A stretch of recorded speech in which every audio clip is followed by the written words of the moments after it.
So, why do we do this every time? something's wrong with us, Shawna. How you feeling today, Brent? I feel.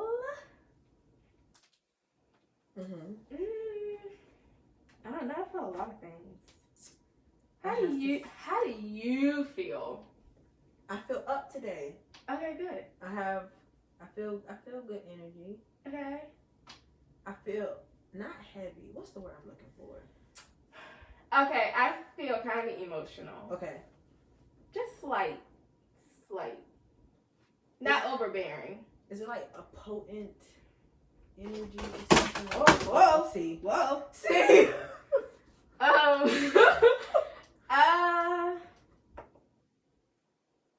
It's just, I don't know. It's not good. It's not bad though. It just is what it is. Yeah, it's like kind of like I just feel emotional. I have those days where I just feel like my emotions are a little heavy. I do too. Yep. And I don't even know what to do with that, actually. I think we just have to be in them and let them be. This is true.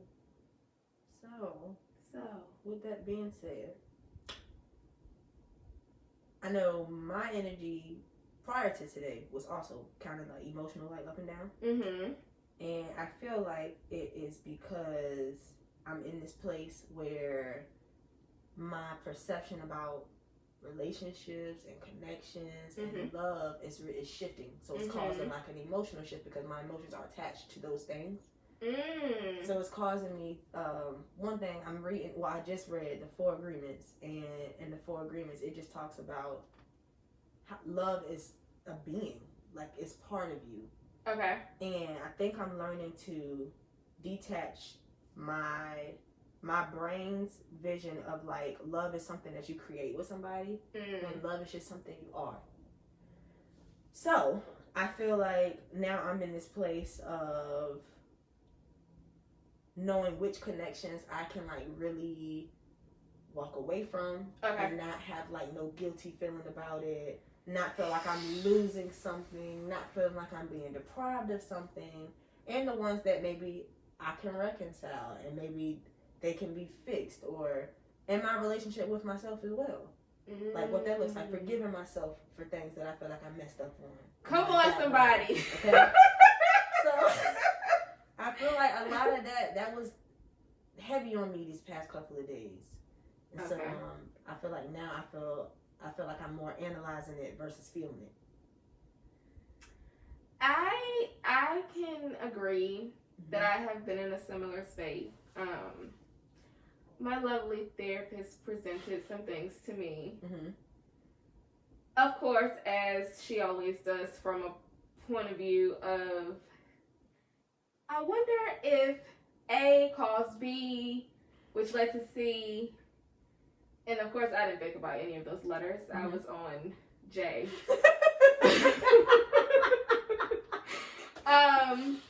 So same as far as analyzing, seeing where your actions and your behaviors fit in the mix of these relationships or lack thereof. Yes. And how do you move forward from that? How do you reconcile that? Do you let that be and you just remember that for the next time you may possibly be in a similar situation? Which I think all leads to loving someone from a distance. Topic today. I feel like I should have wrote down everything you just said. I literally was like, bitch, grab the notebook. But I was like, let me just absorb this. I'm just gonna absorb it versus me trying to write everything down. Like, thank you for saying that. So yes.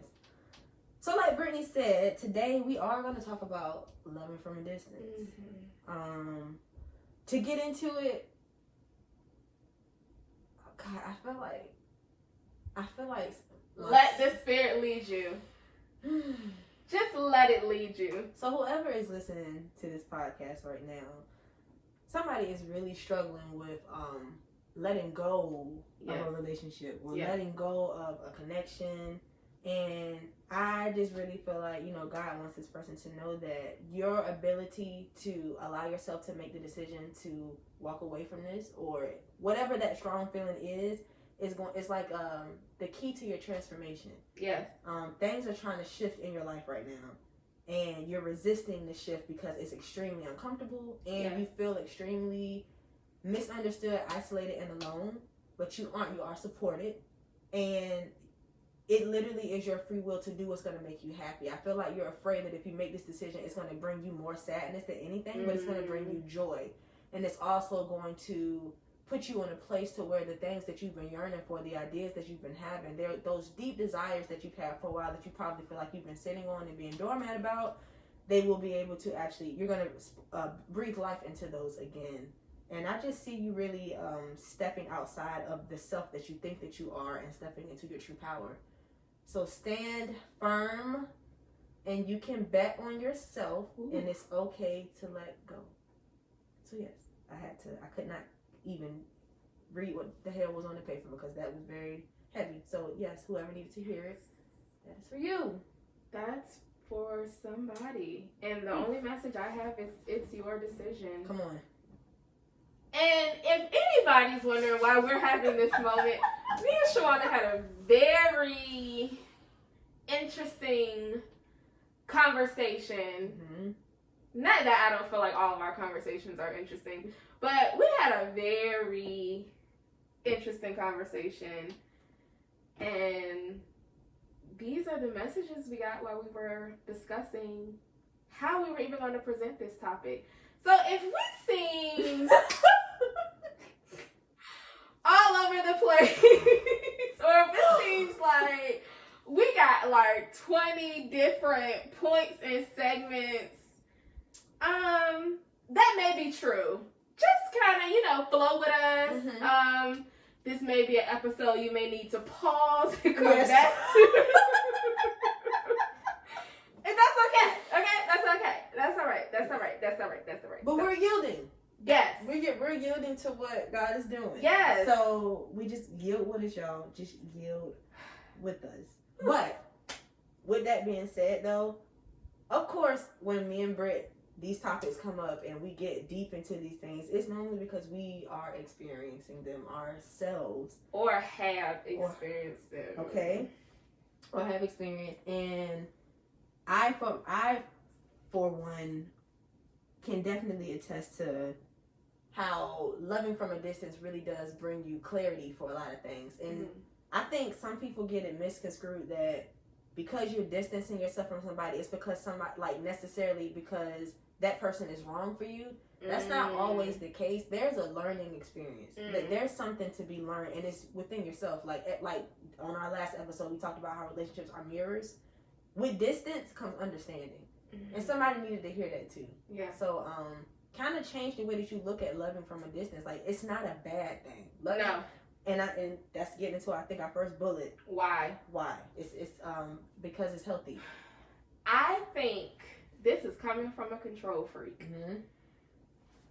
I think we as humans underestimate the fact that our timing for things and someone else's timing for things do not always align. Yes. With that being said, we fail to understand that when we're not aligned with somebody, it might not be forever. It might be for that time. Mm-hmm. And that may be a time that you need to love somebody from a distance. To piggyback off what you said, it's not necessarily a hating somebody. It's not necessarily a feeling like, F them. Like, it's not even that. It may really come down to where you are in life, where they are in life, is not matching up. But it's not matching up to the point that even y'all trying to make it work is not working. And sometimes, really, the only way to get through that is to distance yourself from each other. And I said that to say, now, I have, fallen out with many people. Is it something that I'm, happy or bragging about? Absolutely not. Anytime I've ever falling out with somebody or we were friends and I felt like we couldn't be friends, it bothered me. It hurt me.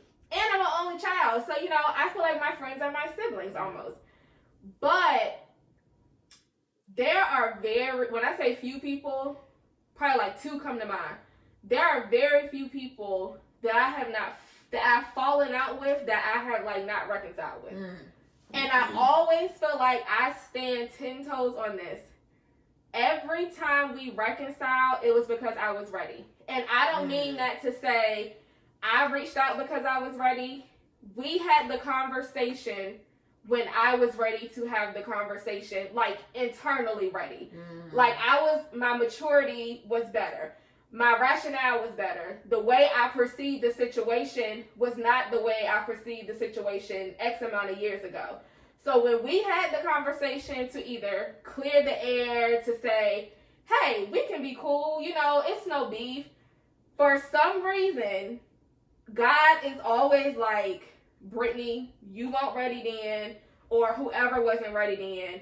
Like, I always felt like that. Anybody I've talked to after the fact, I feel like when we had the conversation or when we came back together, the timing was like almost damn near perfect. Yeah. So whoever is worried about that, and I know time is precious. I know people will leave this earth in a blink of an eye. I'm just here to tell you that if you're worrying about reconciling with somebody, it'll happen when it's supposed to happen, if it's supposed to happen. For sure. But yeah, anybody I've had to love from a distance, anytime we come back together, I felt like in that moment, like, yeah, if we would have had this conversation a year ago, 6 months ago, I wouldn't have been ready. So Brittany, you said something about it's not always that something bad happened. Yes. You were saying how sometimes y'all just trying to make it work is not working. Yes. And it's because it's not in the right timing. So how do you go about, because those are, I feel, like you said earlier, those are the harder situations to navigate versus if somebody offends you. Yes. Or if somebody like it's this big falling out. Yes. But when it's just not working, how do you navigate that? How do you, or how have I? Okay, so I'm gonna ask, how have you? And then we can kind of talk about how do you navigate that? Okay, how I have navigated it. Anybody who's close to me. It's 11:11. Shit. I had to tell you. Go ahead. Okay. Whew.